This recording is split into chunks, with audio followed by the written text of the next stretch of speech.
Hello and welcome to OSW Playlist Season 2 Episode 4, where you gaze upon my glorious visage. And what else? Yeah, you could notice it. I've got a brand spanking new waistcoat. You wanted it, you asked for it, and you got it. No backsies.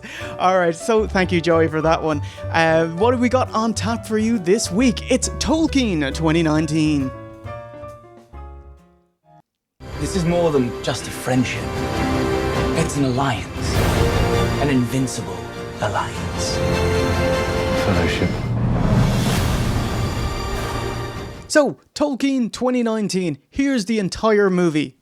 Remember that bit out of Lord of the Rings? Aye.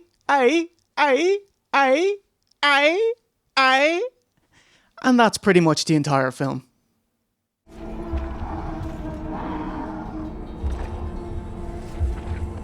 This is a dramatic interpretation of Tolkien's life and the events that inspired his writing. Like his mom dying of type 1 diabetes, forming a literary club, the TCBS, Tea Club Barovian Society, with his schoolmates, joining the army and marrying Edith. Just by and by, Tea Club Barovian Society, Barovia. It was like, hang on a sec, I don't know where that is. Let's whip out my Atlas of Tolkien. Yes, thank you, Kim from Swindon. Yes, let's check out where Barovia is.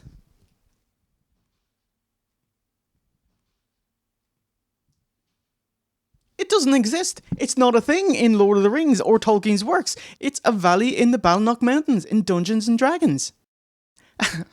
Okay, yes, it's Barovian as they met at Barrow's Stores, Tea House. Barrows, Barovian, Barovian, Barrows. It's just weird that there's no place in Middle-earth called Barovia. Yeah. Trees. One of the purest black ebony, the other white as bone. I don't know what I was expecting, but I don't want to see young Tolkien finger flirt with some fancy young filly. It's just awkward. It's disturbing. I don't want to hear about this. It's like, okay, imagine if your dad came up to you and said, "Son, I have an erection." No one wants to hear that. The branches of the two trees reaching, twisting, gnarling around each other have finally become a single, knotted trunk. Bless him for trying to make fanciful boys drinking tea into a raucous authority bucking, "Oh hey, the lads affair." Have none of it, mate. It's about as cool as I look. And by the way, you're in a tea club. Shut the fuck up. I'm talking about plump, red-blooded women. Could you sit down, please? God love you, director this name. You can't make me believe that insisting to your daddy that you have your bum chums over for a bumming a sleepover is cool. It's not. I prefer not to go back on my offer of hospitality, sir. I think it ungentlemanly. So, what does this film have to offer?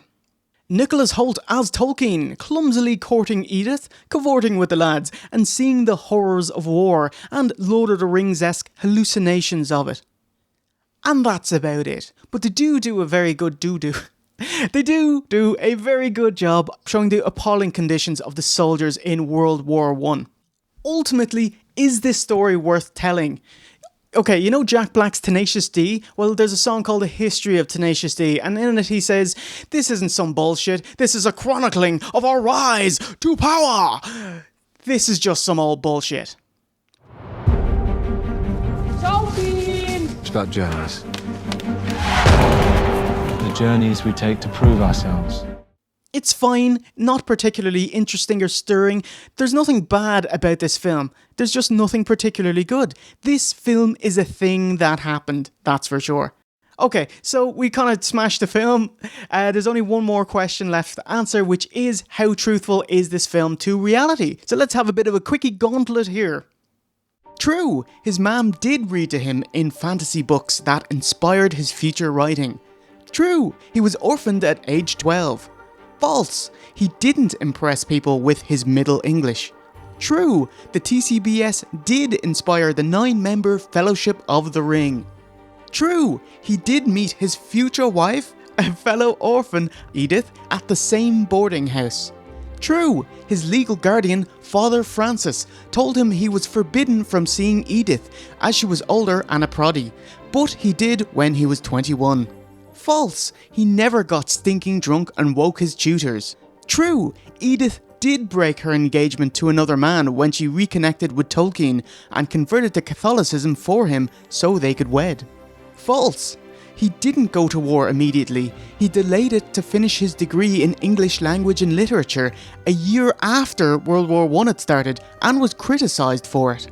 False, Tolkien's Batman, who helped him search for his mates, wasn't named Sam, but it's a fun nod in the film. False, he didn't hallucinate dragons and monsters in the trenches. True, he did get trench fever and couldn't fight in the rest of the war, ending duty after just 5 months. Worth noting, he failed multiple fit-for-duty hearings afterwards. True, 2 of the TCBS died in World War I. Christopher survived, but they stopped hanging out afterwards, which is really sad. False. Okay, I've mentioned religious things twice already. Tolkien's Christianity was a major influence, and the film completely sandbags it. And finally, true. Yes, JRR Tolkien did, in fact, write Lord of the Rings. I made stories. Legends. Biff bop boff. Searchlight squeezes out a soppy sentimental story and it gets 51% on Rotten Tomatoes. How did it do in the box office? It's Lord of the Rings-y, but it's also a drama-y love story. So it's like a couple went to the cinema, one of them wanted a love story, the other one wanted a sci-fi drama, and neither of you are happy. Hooray! So it cost 20 million to make, probably another 10 million for advertising, meaning 30 million. It brought in 8 million.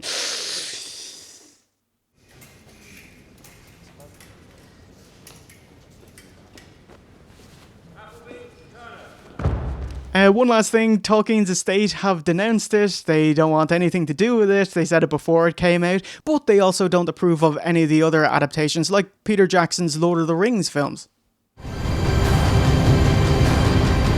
Tolkien 2019 is fine, a light drama, easy to watch, and a gay old time. We've got about 20 seconds left of this review. We're taking the hobbits to Isengard, to Isengard, to Isengard. We're taking the hobbits to Isengard. God.